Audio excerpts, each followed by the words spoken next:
ప్రభువునందు వచ్చినటువంటి సహోదరి సహోదరులకు మరొకసారి ప్రత్యేకమైనటువంటి వందనాలు.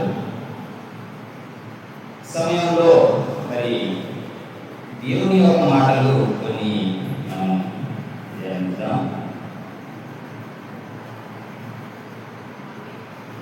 మొదటిగా ప్రియమైనటువంటి సహోదరి సహోదరులారా, ఈ లోకంలో ప్రతి మనిషికి ఒక అవసరం అనేది ఉంది. ఈ లోకంలో ప్రతి ఒక్కరికి కూడా మరి అన్ని విషయాల్లో కూడా ఒక ప్రాముఖ్యమైనటువంటి అవసరం ఉంది. అది ఏంటి అంటే మరి ఈ లోకంలో కావాల్సినటువంటి డబ్బు కావచ్చు, ఈ లోకరీత్యా చూసుకుంటే, అదేవిధంగా ఆరోగ్యం కావచ్చు, లేకుంటే మనకు కావాల్సినటువంటి బలహీనతల్లో ఉన్నటువంటిప్పుడు బలం కావచ్చు.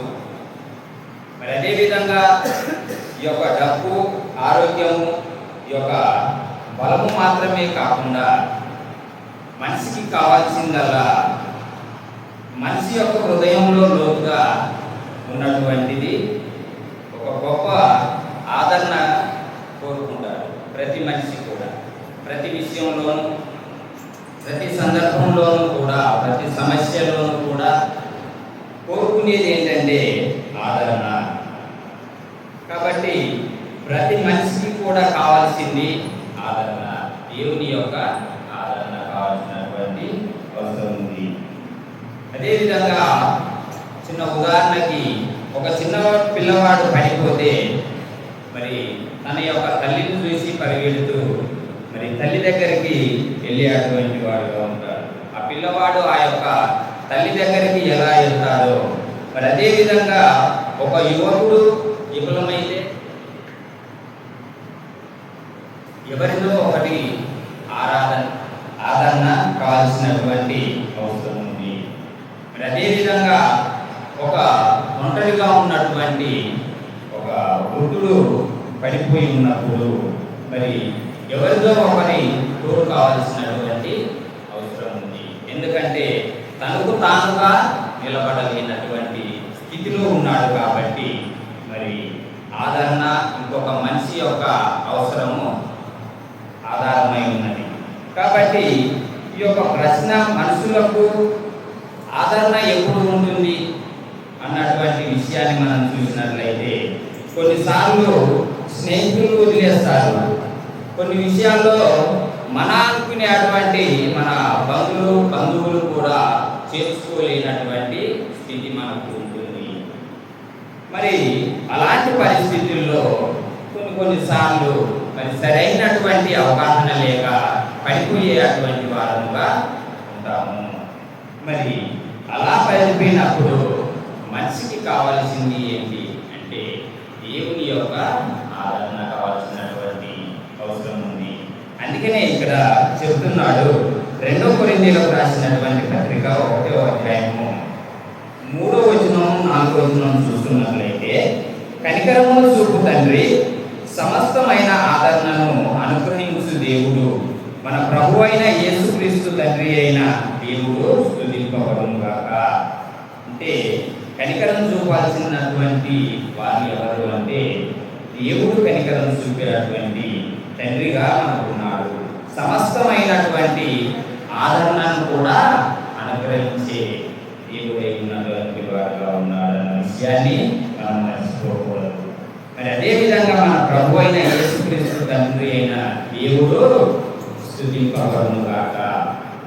అంటే ఇక్కడ మనకు దేవుడు కేవలం ఆదరించేవాడు మాత్రమే కాదు, కానీ అదేవిధంగా ఆదరణకు మూలము అని కూడా ఈ వచనం ద్వారా మనం తెలుసుకోగలుగుతాము. అంటే ఇక్కడ చెప్పబడుతున్నటువంటి విషయం ఏంటి అంటే దేవుడు కేవలం మరి ఆదరించేవాడేనా అంటే మరి ఆదరణకు మూలం కూడా ఆయనే అని ఈ వచనం చూపిస్తుంది. కాబట్టి ప్రతి ఒక్కరిని కూడా మరి ప్రతి ఒక్కరి పైన కూడా కనికరం చూపేటువంటి తండ్రిగా ఉన్నాడు.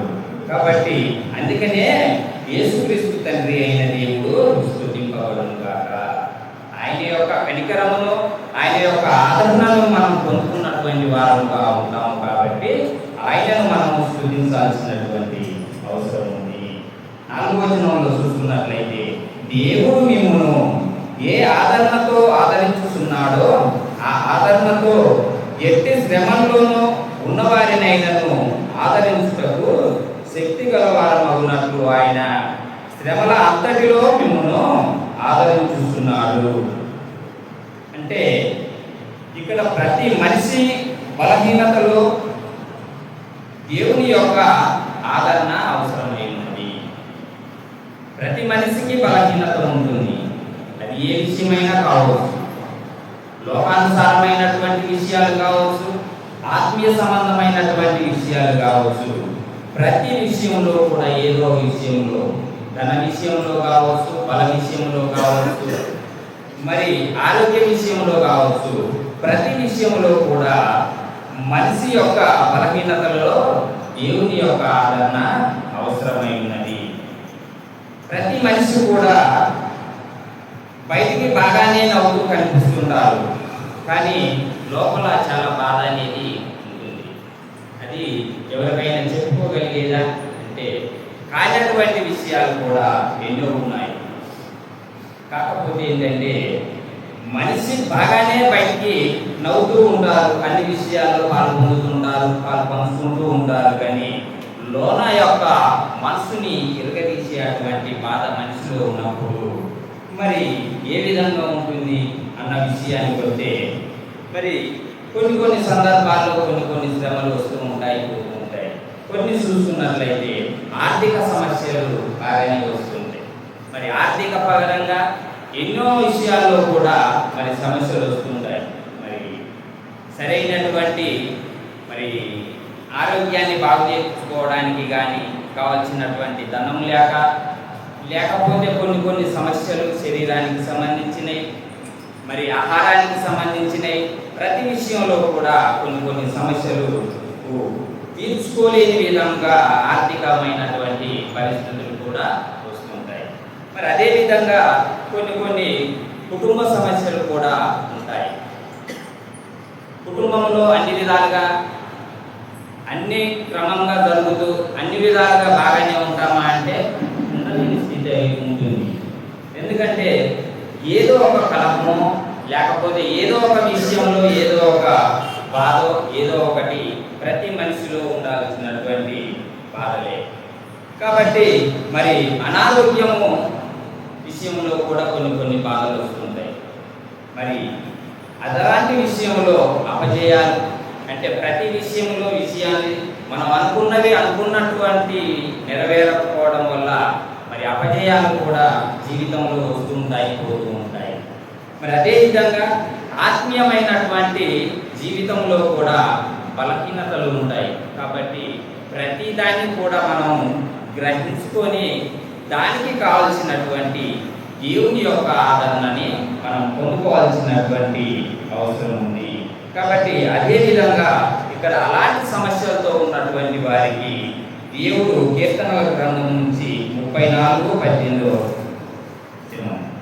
కీర్తనల గ్రంథము 34వ అధ్యాయము 18వ వచనంలో విరిగి నలిగిన హృదయం గల వారికి యెహోవా అసన్నుడు, నలిగిన మనసు గల వారిని ఆయన రక్షించును, నీతిమంతునికి కలుగు ఆపదలు అనేకములు.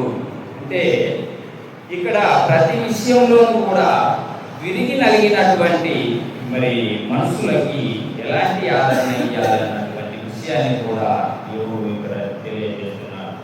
మనసులు దూరం కావచ్చు, కానీ హృదయం ఇరిగినప్పుడు దేవుడు దగ్గరకు మనం వస్తా ఉన్నటువంటి విషయాన్ని తెలుసుకోవాలి.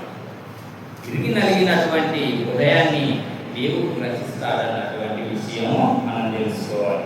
ఒక చిన్న పిల్లవాడు చీకట్లో మరి వెళ్తున్నప్పుడు భయపడుతూ ఉన్నప్పుడు మరి ఒక తల్లి నేను ఉన్నానులే అన్నప్పుడు మరి భయపడకుండా ధైర్యంగా నిలబడగలుగుతాడు.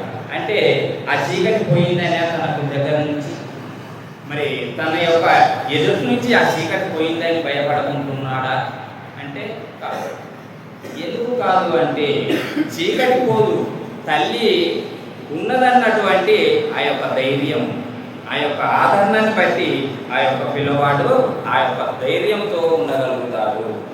మరి అదేవిధంగా మరి ఆ పిల్లకాటిలోనే భయం తగ్గుతుంది అన్నటువంటి విషయం మనం ఎలా తెలుసుకోగలుగుతామంటే తల్లి యొక్క ఆదరణ, తల్లి యొక్క మాట ధైర్యాన్ని ఇస్తుంది అన్నటువంటి విషయం కూడా మనం తెలుసుకోవాలి. అలాగే సమస్య ఎంతనే పోకపోయినా కూడా మరి దేవుడు ఉన్నాడనే భావన మనిషిలో ఉన్నప్పుడు మరి ఆ యొక్క ఆదరణని బట్టి ధైర్యంగా నిలబడగలుగుతాము. మరి అదేవిధంగా మీరు బాధలో ఉన్నప్పుడు, ప్రజలు అర్థం చేసుకోలేనటువంటి స్థితిలో ఉన్నప్పుడు దేవుడు చెబుతున్నాడు, నేను నీతో ఉన్నాను. ప్రతి విషయంలో కూడా మనసులు దూరం అయిపోవచ్చు, ఈ దినాన డబ్బు దూరం అయిపోవచ్చు, ఈ దినాన స్నేహితులు దూరం అయిపోవచ్చు, కానీ దేవుడు అలా చెప్తున్నాడా అంటే దేవుడు నేను నీకు ఉన్నాను అని దేవుడు ధైర్యాన్ని మనలో నింపుతున్నాడు.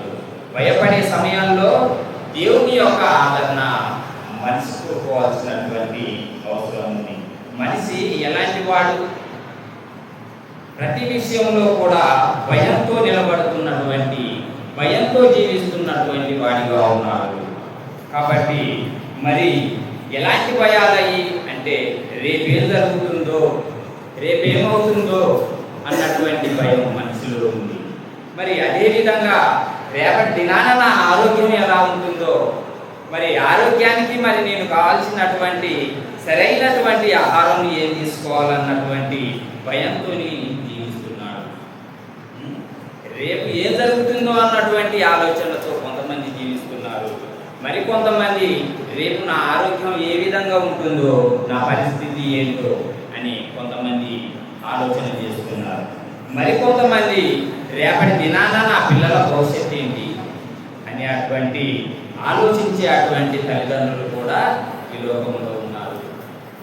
నా పిల్లగాళ్ళ యొక్క జీవితం ఏంటి, వాళ్ళ జీవితంలో ఏ విధంగా ముందుకు పోవాలి, వాళ్ళ భవిష్యత్తు ఏ విధంగా ఉంది, మరి వాళ్ళకు కావాల్సినటువంటి ఆదరణ ఏంటిది, వాళ్ళకు కావాల్సినటువంటి సహాయం ఏంటిది, అన్నీ అటువంటి భయంతో తల్లిదండ్రులు మరి జీవిస్తూ ఉన్నటువంటి విధంగా మనం ఈ లోకంలో చూడగలుగుతాము. మరి అనేక విషయాల్లో కూడా అన్నిటికన్నీ ఉన్నా కూడా భయం పోతుందా? డబ్బు ఉంది, భయం పోయిందా? మరి ఒక పొలము స్థలము ఉంది, మరి భయం పోయిందా? మంచి గృహం ఉంది, భయం పోయిందా? మంచి స్నేహితులు ఉన్నారు, భయం పోయిందా?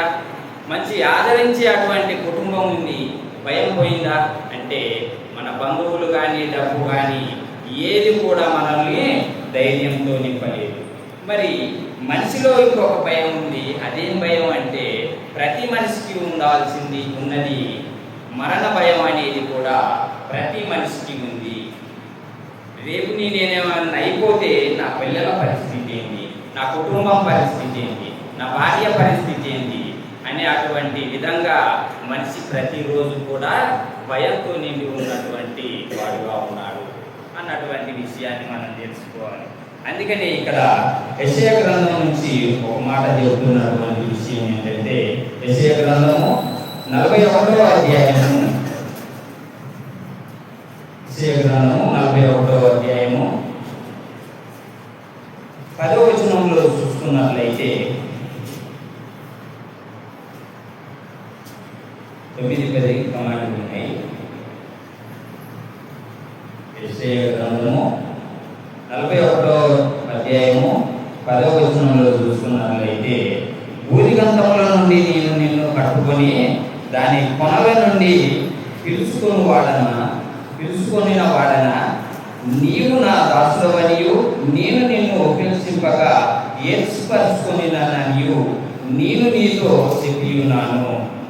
నీకు తోడై ఉన్నాను, భయపడకుము, నేను నీ దేవుడనై ఉన్నాను, దిగులు పడకము, నేను నిన్ను బలపరచుకును, నీకు సహాయము చేయువాడను నేనే. అంటే దేవునికి తప్ప సహాయం చేసే అటువంటి వారు ఈ లోకంలో ఎవరన్నా ఉన్నారా అంటే ఎవరు కూడా లేరు. ఏ దిక్కు చూసినా కూడా మరి మనకు సహాయం అందించే అటువంటి వారు ఎటు కూడా ఉండరు. ఎందుకంటే డబ్బు మనకు సహాయం చేస్తుందా అంటే అన్ని విషయాల్లో సహాయం చేయదు. స్నేహితులు మనకు సహాయం చేస్తారా అంటే అనేక విషయాల్లో సహాయం చేయరు. తల్లిదండ్రులు మరి సహాయం చేస్తారా అన్ని విషయాల్లో అంటే మరి అన్ని విషయాల్లో కూడా వారు కూడా సహాయం చేయనటువంటి స్థితిలో ఉంటారు. కానీ మనకు ప్రతి విషయంలోనూ కూడా మన జీవితానికి సరిపడే అటువంటి ఆదరణ మరి మనకు తోడై ఉండేది ఎవరు అంటే దేవుడు. దేవుడు మాత్రమే మనకు తోడై ఉండే అటువంటి వారిగా ఉన్నారు. నీకు సహాయం చేయువాడను నేనే, నీతియను నా దక్షిణ హస్తముతో నిన్ను ఆదుకుందును. అంటే ప్రతి విషయంలో ఆయన బలిష్టమైనటువంటి హస్తం కింద మనం ఉన్నప్పుడు, ఆయన యొక్క పరిపాలనకు మనం లోబడి జీవించినప్పుడు ఆయన మనకు ఆదరణకర్త అయి ఉన్నాడు అన్నటువంటి విషయాన్ని కూడా మనం పరిగణలోకి తీసుకోవాలి. దేవుడు సమస్య లేదని చెప్పాడా? ఏ విషయంలోనైనా అంటే ఏ విషయంలో కూడా మరి సమస్య లేకుండా ఉండదు. సమస్యల మధ్యనే నేను నీకు తోడై ఉంటానని ఇక్కడ చెప్పబడుతున్నటువంటి విషయం. సమస్యలు లేవు, హ్యాపీగా జీవించు అని దేవుడు చెప్పడం లేదు. ప్రతి సమస్యల మధ్యలో నుంచి నిన్ను నేను విడిపిస్తాను, నీకు తోడుగా ఉంటానని దేవుడు చెప్పబడుతున్నటువంటి మాట. ఒక విద్యార్థి పరీక్షకు వెళ్ళినప్పుడు ఒక తండ్రి నేను బయట ఉన్నానులే జాగ్రత్తగా వెళ్ళి రాసి రామన్నప్పుడు ఆ యొక్క కుమారునికి ఎలాంటి భయం ఉండదు. ఎందుకంటే రేపు ఫెయిల్ అయినా కూడా నా తండ్రి యొక్క తోడు నాకుంది అని అటువంటి ధైర్యంతో ఆదరణతో ధైర్యంతో ముందుకు ఎగ్జామ్ రాయగలుగుతాడు. అదేవిధంగా మరి అలాగే దేవుడు కూడా మన జీవితంలో చెబుతున్నాడు, భయపడము నేను నీకు తోడై ఉన్నాను అన్నటువంటి విషయాన్ని మనం జ్ఞాపకం చేసుకోవచ్చు. మరి భయాన్ని మనసులో పెట్టుకోకుండా మరి దేవుని యొక్క వాగ్దానాల మీద మనం నమ్మకం ఉంచాల్సినటువంటి అవసరం ఉంది. మరి అదేవిధంగా మరి మనసులో భయం పెట్టుకొని జీవించామని అంటే మనకు ఆదరణ దొరుకుతుందా అంటే దొరకదు. కాబట్టి దేవుడు చేసినటువంటి వాగ్దానం మీద మనము మనసు పెట్టి ఉన్నప్పుడు ఆ యొక్క మన హృదయంలో ఉన్నటువంటి భయాన్ని తీసివేయగలుగుతాము, ధైర్యంగా జీవించగలుగుతాము అన్నటువంటి విషయాన్ని మనం గ్రహించుకోవాలి. ప్రతి కన్నీటికి మనం సమాధానం చెప్పగలుగుతామా? ఆదరించగలుగుతామా? మరి ప్రతి విషయంలో బాధలు వస్తుంటాయి, ప్రతి విషయంలో మరి కన్నీరు ఏడవలసినటువంటి సమయం కూడా వస్తుంది. కానీ మరి ప్రతి విషయంలో కూడా ఆదరించేది, ఆదరణ చూపేటువంటిది ఎవరు అంటే దేవుడు మాత్రమే. దేవుడికి తప్ప మరి ఇలాంటి కన్నీళ్ళ నుంచి కష్టాల నుంచి మనల్ని బయటపడేయాలన్నా, మనకు ఆదరణ చూపించాలన్నా, మనకు మంచి మార్గంలో నడిపించాలన్నా దేవుడు మాత్రమే అన్నటువంటి విషయాన్ని మనం జ్ఞాపకం చేసుకోవాలి. మనసుకు బాధ ఉండొచ్చు, మనిషికి కష్టాలు రాకుంటుంటాయా అంటే ఉండవు. మరి క్రీస్తు ప్రభు వారు కూడా అదేవిధంగా కష్టాల నుంచి మరి విధేయత నేర్చుకొని సంపూర్ణ సిద్ధి పొందినటువంటి వాడిగా కనబడుతున్నారు. కాబట్టి మనుషులమైనటువంటి మనలో కూడా కష్టాలు అనేటివి ఉంటాయి, కన్నీళ్ళు అనేవి ఉంటాయి.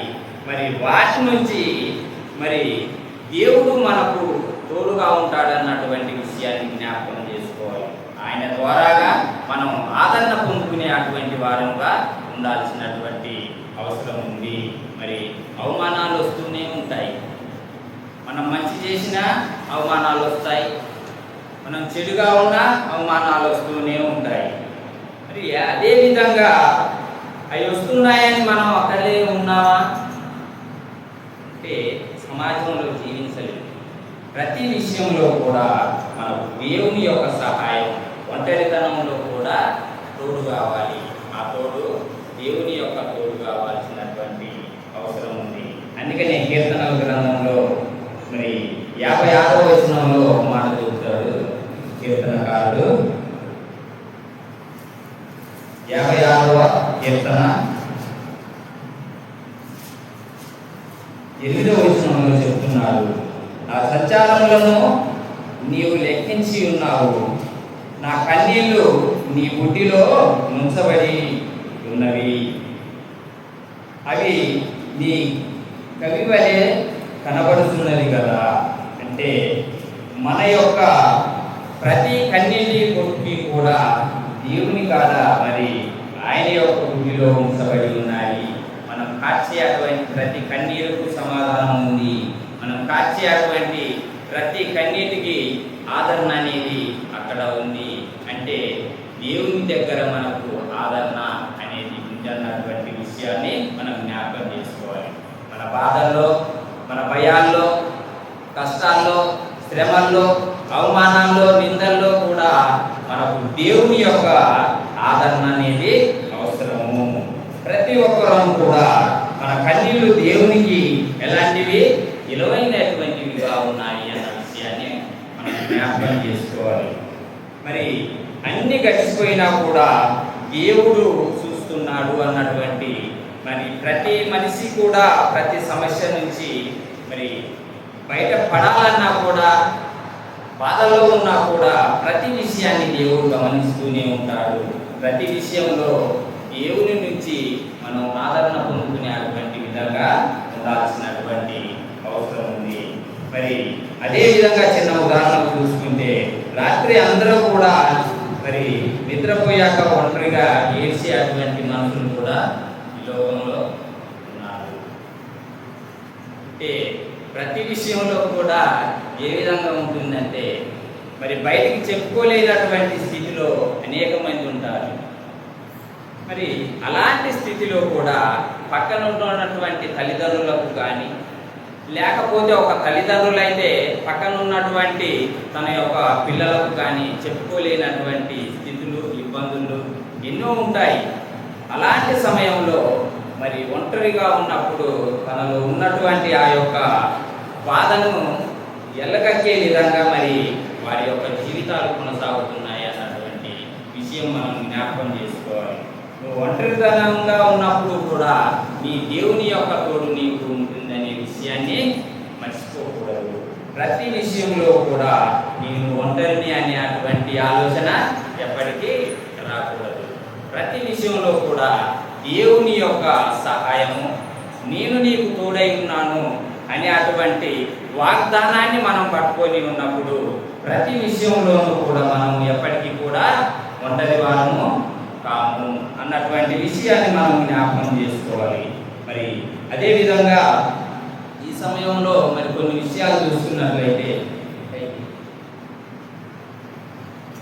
అయితే ఈ విషయాలను మనం చూసుకుంటే ఏ విషయాలు చూసాము ఇంతవరకు అని అంటే, మనిషికి కావాల్సింది దేవుని యొక్క ఆదరణ కావాల్సినటువంటి అవసరం ఉంది. అది మంచితనంలో కానీ, చెడుతనంలో కానీ, మరి ఈ లోకంలో ప్రతి విషయంలో శ్రమలు వచ్చేటువంటి విషయంలో, పోయేటువంటి విషయంలో కూడా, అన్ని విషయాల్లో మన బాధల్లో, మన ఇరుకుల్లో, ఇబ్బందుల్లో కూడా దేవుని యొక్క తోడు మనకు అవసరము. కాబట్టి నా ప్రియ సహోదరి సహోదరులారా, ఇంతవరకు ఈ యొక్క పాఠంలో మనం విన్నటువంటి విషయాలను విని ఇడిచిపెట్టే వారముగా కాకుండా ప్రతి విషయాన్ని కూడా క్షుణ్ణంగా అర్థం చేసుకొని మన హృదయానికి, మన జీవితానికి ఏ విధంగా అన్వయించుకోవాలి, మన జీవితాన్ని మరి ఈ యొక్క శ్రమల నుంచి ఏ విధంగా మనం సహాయం కోరాలి, ఎవరి సహాయం కోరాలి అన్నటువంటి విషయానికి వచ్చినట్లయితే ప్రతి విషయంలో కూడా దేవునిపై ఆధారపడాల్సినటువంటి అవసరం ఉంది. దేవుని యొక్క సహాయం కోరాల్సినటువంటి అవసరం ఉంది. కాబట్టి ఇంతవరకు ఈ మాటలు విన్నటువంటి ప్రియ సహోదరి సహోదరులకు మరొకసారి ప్రభునామమున వందనాలు. ఇంతవరకు ఓపికతో విన్నటువంటి మీ అందరికీ వందనాలు. ఈ సమయం ఇచ్చినటువంటి దేవాది దేవునికి కృతజ్ఞతలు చెల్లిస్తూ అదేవిధంగా ఈ సమయాన్ని సహోదరులకు